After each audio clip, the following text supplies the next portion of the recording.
My brother looked me straight in the eye, pointed at a folding chair next to a trash can, and said, "Sorry, this table's for family only." People laughed. Not loudly. Not cruelly. Just enough to let me know no one was going to stop him. That was the moment I finally understood something I'd been pretending not to see for years. I'd been paying for my family for a long time. I just never belonged to it. For context, my name is Daniel. I'm 36, I work in finance, I live alone, and I've always been the dependable one. Not the favorite. Not the rebel. Not the golden child. Just useful. If something needed fixing, I fixed it. If a bill needed covering, I covered it. If someone needed help. Just this once. I was the one they called. I wasn't loud enough to be admired, and I wasn't difficult enough to be feared. I existed in that comfortable middle space where people assume you'll always be there, quietly handling things. My parents loved the idea of family. The image of it. Big smiles, long hugs. We're so close. Stories for outsiders. They're very good at presenting unity, and even better at ignoring the cracks underneath. Growing up, my younger brother Ryan was everything I wasn't. Charismatic. Reckless. Always in some kind of trouble, always somehow escaping the consequences. When Ryan quit college, my mom said he was finding his path. When he'd burned through jobs, my dad said he was too smart to be boxed in. When he moved back home at 30, they treated it like a temporary phase, even though it lasted years. I paid my own tuition. I stayed at the same job for over a decade. I helped with the mortgage when my dad's hours got cut. I co-signed things I shouldn't have. I canceled plans when they needed me. And none of it ever quite counted. I told myself I didn't care. I told myself that being needed was enough. I showed up to holidays, smiled through the jokes, absorbed the comments disguised as teasing. "You're so serious, Daniel. Lighten up. We figured you'd understand, you're always working anyway." I swallowed it, because swallowing things had become my specialty. Then Ryan got engaged. Her name was Claire, and from the moment my mom met her, she became an absolute angel. That's the highest praise my mother gives, reserved for women she believes will maintain appearances and not ask uncomfortable questions. My parents decided to throw a big engagement dinner. A rooftop restaurant downtown. Private section. The kind of place that looks impressive in photos and charges accordingly. A few weeks before the dinner, my mom called. "Daniel, sweetheart," she said, voice soft in that familiar way. "We're planning something really special for Ryan and Claire. We'd love for you to be there." "Of course," I said. There was a pause. "And we were wondering if you could help with the reservation," she added carefully. "Just to hold it. We'll pay you back." I already knew what that meant. I agreed anyway. I booked the restaurant. Private space. 20 people. $500 non-refundable deposit on my card. I told myself it was fine. It was Ryan's night. And maybe this time I wouldn't feel like an extra. The night of the dinner, I arrived exactly on time. 7 o'clock. Navy suit. Clean shirt. Cufflinks I'd been saving. I brought a bottle of champagne and a custom card, because apparently I still believed effort mattered. The hostess led me to the private section. String lights. Flowers. Soft music.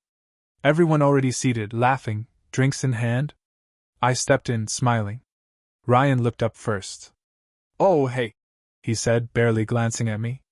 "You made it." Then he gestured past the table. To a single folding chair. Set off to the side. Right next to a trash bin. "Sorry," he said, smirking. "This table's for family only."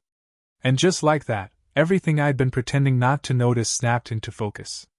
For a second, I thought Ryan might be waiting for someone to laugh louder. Or for me to play along. I didn't. I looked at the chair. Then at him. Then at my parents. My mother gave me that tight smile she uses when she wants something uncomfortable to disappear without her having to touch it. My father lifted his glass slightly, like acknowledging a stranger at a bar. No one said, "Hey, that's not funny." No one said, "Move over." No one made room. Someone chuckled. Someone else looked away too quickly. Claire stayed focused on her phone, either oblivious or pretending to be. That was when the heat crawled up my neck. Not anger. Not yet. That old, familiar feeling of being 13 again. Too quiet. Too easy to ignore. Standing just outside the circle, while everyone else leaned in. So I did what I'd always done. I swallowed it. I walked to the folding chair, placed the champagne bottle gently on the floor beside me, and sat down. I didn't even take my coat off. Something about staying ready to leave felt safer. The chair creaked under my weight. The trash bin beside it smelled faintly of citrus cleaner and leftover bread. A waiter passed by and slowed. "Sir?" he asked politely. "Are you with the party?" I nodded. He hesitated, glanced at the table, then handed me a glass of water. "Someone will be right with you," he said. No one ever was. Minutes stretched into an hour. Then another. Plates came and went at the main table. Wine bottles rotated. Toasts were made. Ryan stood up at one point, tapping his glass with a fork. "I just want to say how lucky I am," he said, grinning. "To be surrounded by the people who matter most." People clapped. My mother dabbed at her eyes. Claire leaned into Ryan's side. I stared at my glass of water. No one asked if I wanted food. No one checked on me. No one even pretended. At some point, I stopped feeling embarrassed and started feeling clear. Clear about where I stood. Dessert arrived, a towering cake with gold flecks that caught the light. Phones came out. Photos were taken. Laughter filled the space again. I watched the skyline change colors as the sun dipped lower, and it hit me. If I stood up and walked out right now, they wouldn't notice for a while. That thought hurt more than the chair ever could. Then the waiter returned.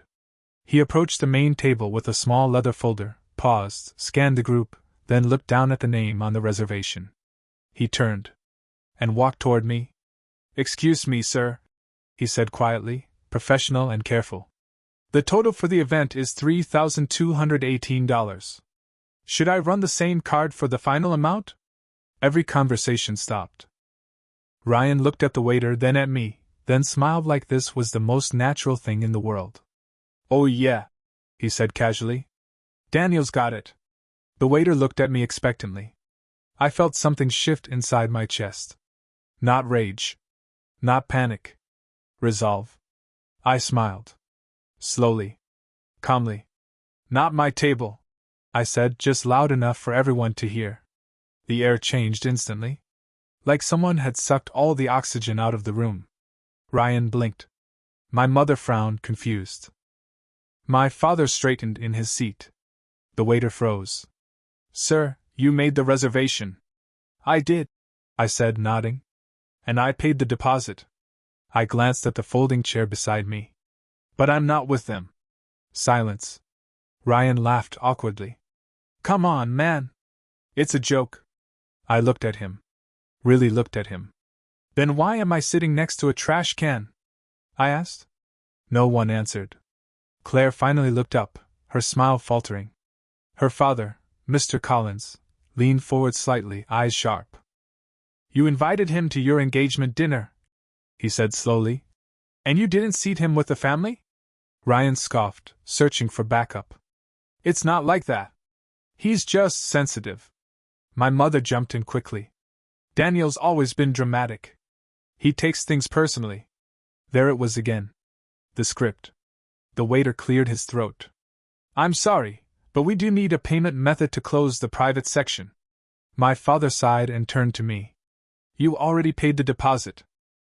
"Just finish it, Daniel. We'll talk later." That sentence landed harder than anything else that night. I stood up. The chair scraped softly against the floor. "You're right," I said evenly. I paid the deposit. I also called 3 restaurants to find the one Ryan wanted. I picked the date around his schedule.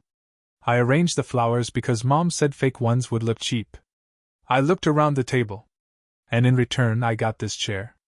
And that line. I met Ryan's eyes. "So now you get to handle it. You and your family." Ryan shot to his feet. "You're making a scene." "No," I said. "I'm drawing a line." I picked up my coat. No one stopped me.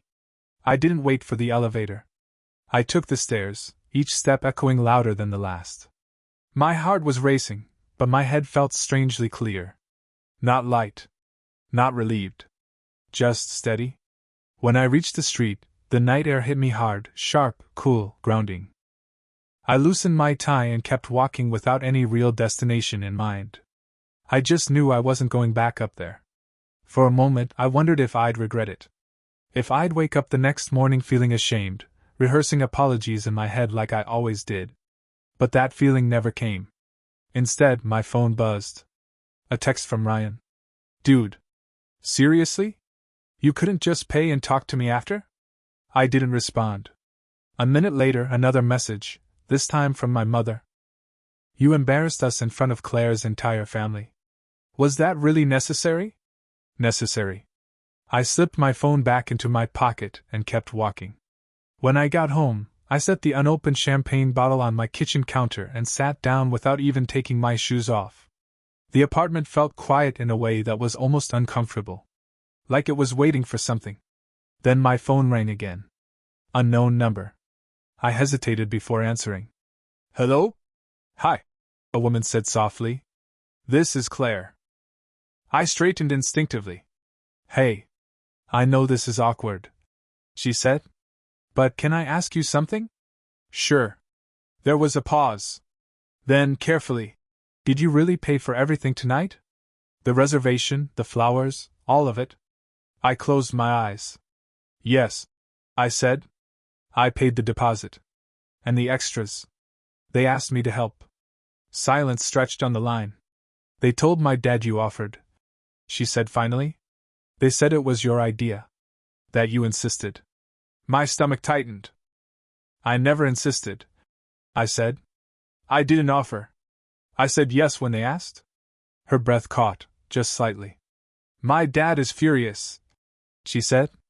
Not because of the money. Because of the lie. And because of how you were treated. I leaned back against the counter. He thought you volunteered as a kind gesture, she continued. Now he feels like he was made part of something dishonest.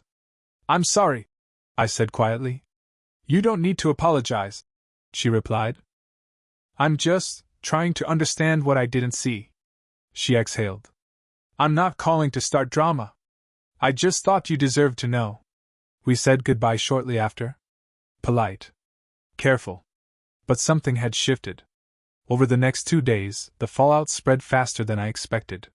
The family group chat, usually full of memes, birthday reminders, and forced cheer, went silent. Then it exploded. My mom. Daniel, we need to talk. Please call me. My dad. This has gotten out of hand. Let's calm down and fix it. Ryan. You really messed things up. You owe me a fix. I read the messages without replying. It wasn't just about the chair. Or the check.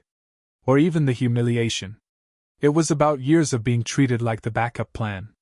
The emergency fund. The person you lean on without ever asking how much weight they're carrying. What made it worse, or maybe better, was learning how Mr. Collins reacted. A mutual acquaintance of Ryan's mentioned it casually, almost like gossip.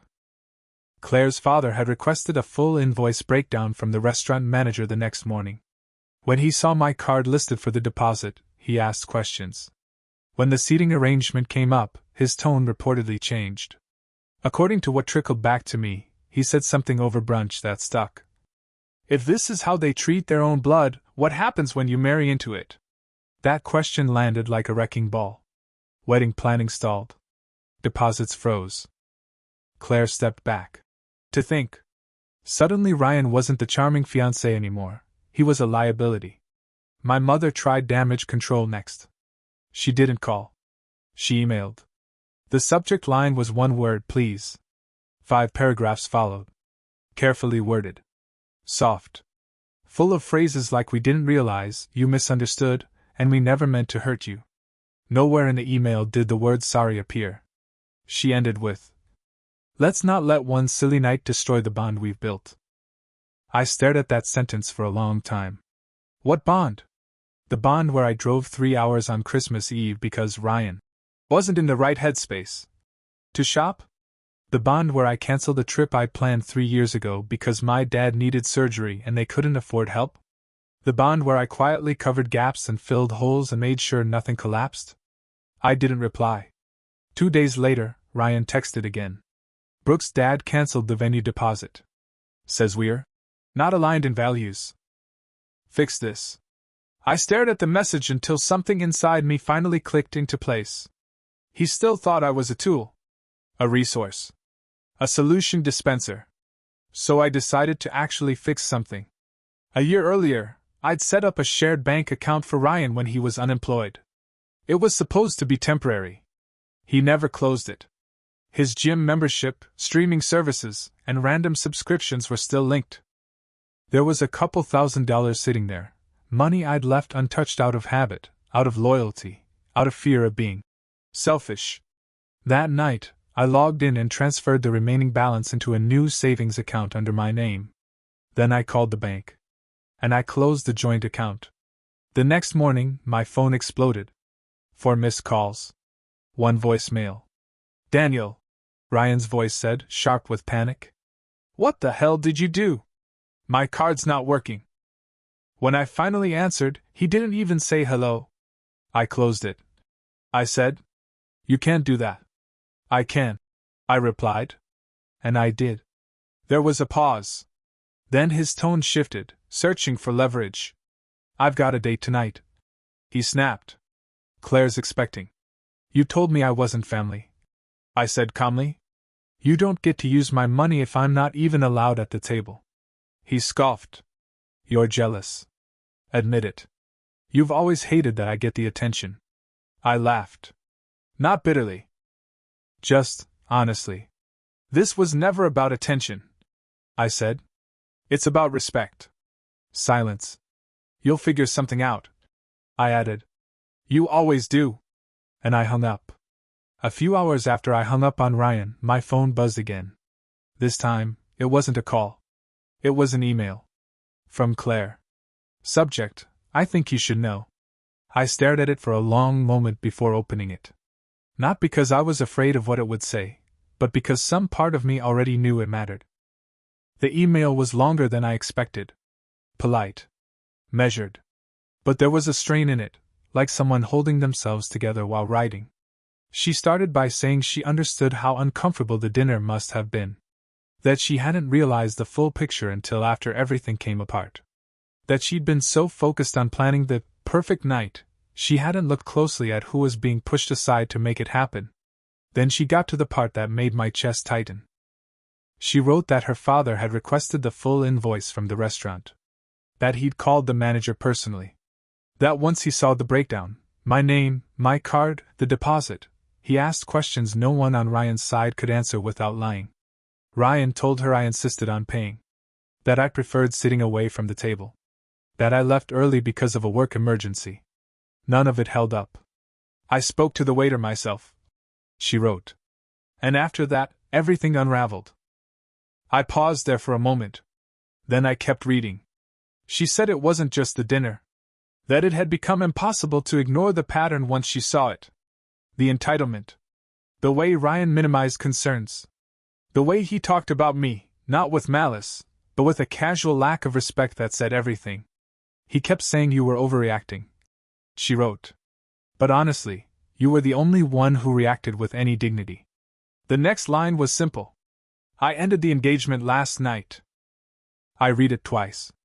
She explained that it wasn't a punishment or a dramatic gesture. It was clarity. The dinner had stripped away the performance and left her staring at values she couldn't ignore. She ended the email with an apology, not for the breakup, but for not noticing sooner. I'm not writing this to pull you into anything, she wrote. I just wanted you to know that I see it now. And I'm sorry I didn't see it before. I sat there for a long time after reading it. Not angry. Not triumphant. Just still. The next few weeks were quieter than I expected. The family group chat went dead. No memes. No forced cheer. No pretending nothing had happened. Ryan tried calling twice more. I didn't answer. After that, he stopped. Through scattered bits of information, I learned the fallout had been brutal. The venue cancellation triggered a domino effect. Vendors pulled out. Deposits were lost. A few of Ryan's friends, the ones who'd always hovered around him, disappeared once there were no perks to chase. Claire returned the ring. Ryan moved back in with my parents. My mother sent short messages. Individual ones. Not commands. Not guilt traps. Just cautious check-ins. Then one Sunday morning, there was a knock on my door. It was my mother. She stood on my porch holding a container of lasagna like it was a peace offering. Her eyes were tired. Her makeup was thin. For once, she didn't look rehearsed. "I brought you dinner," she said. I didn't take it. "I just want to talk," she added quickly. "No excuses." That alone was enough to surprise me. I let her in. She sat at my kitchen table the way she used to when I was a kid, hands folded too tightly, shoulders slightly hunched, like she knew this conversation didn't belong to her anymore. "I owe you an apology," she said. I crossed my arms. "Just one?" She winced. "Fair. More than one." She took a breath. "I didn't see it," she said. "Not because it wasn't happening, but because it was easier not to. Ryan takes up space. He always has. And you never asked for anything." She looked down at her hands. "You handled things. You fixed things. And we started treating that like it was just who you were, instead of something you were giving." I said nothing. "We turned you into a safety net," she continued. "Something we assumed would always be there." "That's the thing about safety nets," I said quietly. "People only notice them when they're falling." Her lip trembled. "Your father and I were wrong," she said. "We let Ryan get away with too much. We let him treat you like you were less." She finally looked up at me. "I know I can't undo years of that. I know lasagna doesn't fix it. But I need you to know I see it now. And I'm sorry." There was no deflection. "No, but you're strong." "No, we did our best." "Just ownership." I nodded slowly. "Thank you." We didn't talk long after that. She left the lasagna on the counter. When I walked her to the door, she didn't ask me to forgive Ryan. She didn't ask me to call him. She just said, "Take care of yourself." After that, things didn't magically heal, but they didn't rot either. My parents stopped assuming. They asked instead. "Ryan, from what I hear, is working part-time at a startup he hates. Living rent-free. Avoiding mirrors. He hasn't reached out again. And I'm okay with that." I finally took the trip to Spain I'd postponed 3 years ago. I bought myself noise-canceling headphones. I started reading about boundaries, family systems, and quiet strength. I even started therapy, not because I was broken, but because I realized healing doesn't come from waiting for someone else to change. It comes from deciding you deserve better, and acting like it. So no, I didn't pay the bill that night. But I finally cashed in years of silent debt. For the first time in my life, I'm not sitting next to the trash can. I'm at my own table. That table is quiet. It's honest. And it's mine. Some stories don't end with apologies. They end with understanding. If this story felt familiar, you're not alone. Thank you for listening. This was Block Tales.